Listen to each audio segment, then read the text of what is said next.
खिलाफ कार्रवाई किए जाना आवश्यक नहीं है। और अगर इस पर संसद में अगर जिक्र करने की बात हो जाए तो इसको चुनाव से आप जोड़ देंगे। मध्य प्रदेश में जब कानून बन रहा था तब तो वहां कोई चुनाव नहीं हो रहा था। उत्तर प्रदेश में आज से साल भर पहले जब कानून बनाने की बात हुई लव जिहाद के विरुद्ध, तब तो कोई जो है कानून कोई चुनाव नहीं था। तो धर्मांतरण के विरुद्ध तो भारतीय जनसंघ के जमाने से हमारी भूमिका है। सुप्रिया श्रीनेत जी, इसमें हिंदू मुस्लिम का खेल कैसे हो गया? अपराध है?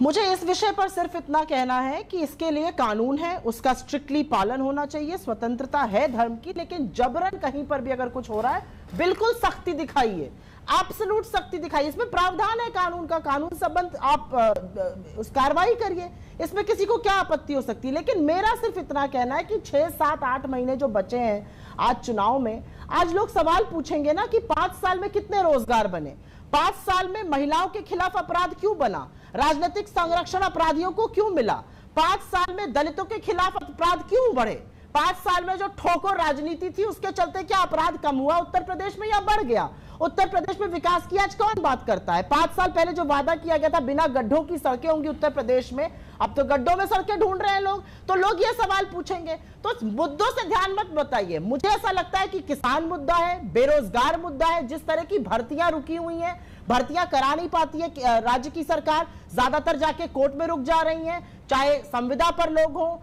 चाहे आशा बहुएं हो, आंगनवाड़ी के लोग हो, शिक्षक हो, पुलिस की भर्तियां हो, कौन सुखी है उत्तर प्रदेश में? मैं ये जानना चाहती हूँ। किसान सड़कों पर है उत्तर प्रदेश का, उसको व्यथित करने के लिए, परेशान करने के लिए उत्तर प्रदेश की सरकार उसके खिलाफ मुकदमे लगेगी। डॉक्टर अगर ऑक्सीजन की मांग कर लेगा तो एनएसए लगा दी जाएगी, उनको जेल में डाल दिया जाएगा। ये कौन सी सरकार चल रही है? और जब इन सब चीजों का जायजा लेने का, इन सब चीजों पर सवाल पूछने का वक्त आया है तो इधर उधर की बातें इसके लिए कानून है, बिल्कुल कानून का पालन करिए, स्ट्रिक्टली अध्ययन करिए, जो गलत कर रहा है उसको सख्त से सख्त सजा दीजिए। लेकिन यहां पर मुद्दों की बात होगी, सवालों की बात होगी।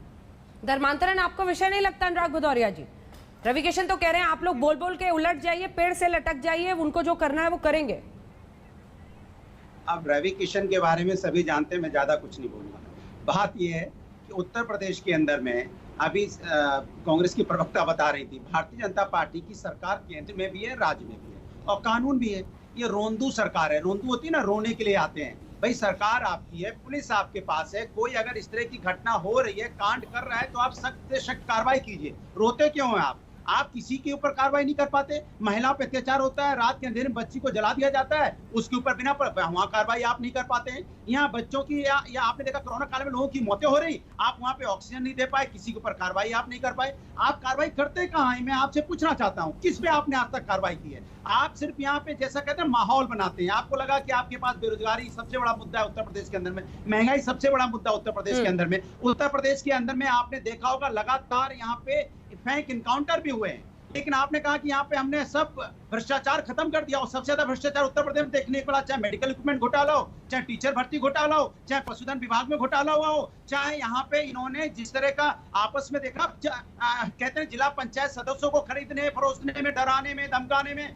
बताइए, सदस्यों के घर तरफ जो रोड जा रही है उसको खोद दे रहे हैं। बताइए, जिला पंचायत सदस्य के घर के तरफ जो रोड जा रही है उसको बुलडोजर चला दे रहे हैं, उसको घर में नजरबंद कर दे रहे हैं, उसको पकड़ के जाके उसके हॉस्पिटल में या जेल में डाल दे रहे हैं। कमाल है भाई, कैसी सरकार है ये? आप किस पे कार्रवाई कर रहे हैं? आप सिर्फ सत्ता पाने के लालच में सिर्फ एक धर्म की नहीं, ये महंगाई बेरोजगारी की वजह से आप पूरे जनमानस को खतरे में डाल रहे हैं, पूरे जनमानस को। और सुन लीजिए, आप भारतीय जनता पार्टी समस्या का समाधान नहीं करती है, समस्या के सामने एक दूसरी समस्या लाके खड़ी कर देती है। ये पूरे देश को उलझा के रखना चाहते हैं, इनको किसी समस्या का समाधान नहीं करना है, ये समस्या पे समस्या सुधींद्र भदौरिया साहब, पैदा करके हिंदू मुस्लिम मुद्दों में देश को उलझा कर रखना चाहते हैं, या फिर दलित कार्ड की पॉलिटिक्स की बात आ रही है?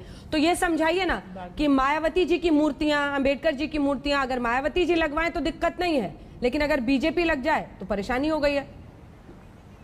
देखिए, आपने दो प्रमुख बातें उठाई हैं, एक उठाई है धर्मांतरण की और दूसरा आपने दलित प्रश्न को फिर से यहाँ पर रेखांकित किया। तो मैं अवश्य कहना चाहूंगा, ये चुनाव जब आता है, इस प्रकार के भारतीय जनता पार्टी की ये आदत है। बंगाल के चुनाव में आपने देखा होगा किस प्रकार की धार्मिक वहां पर अस्मिता, धार्मिक टकराव, धार्मिक विभेद पर कितना टकराव पैदा किया गया।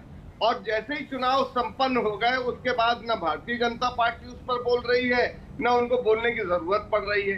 तो ये एक रस्म अदायगी सा इनका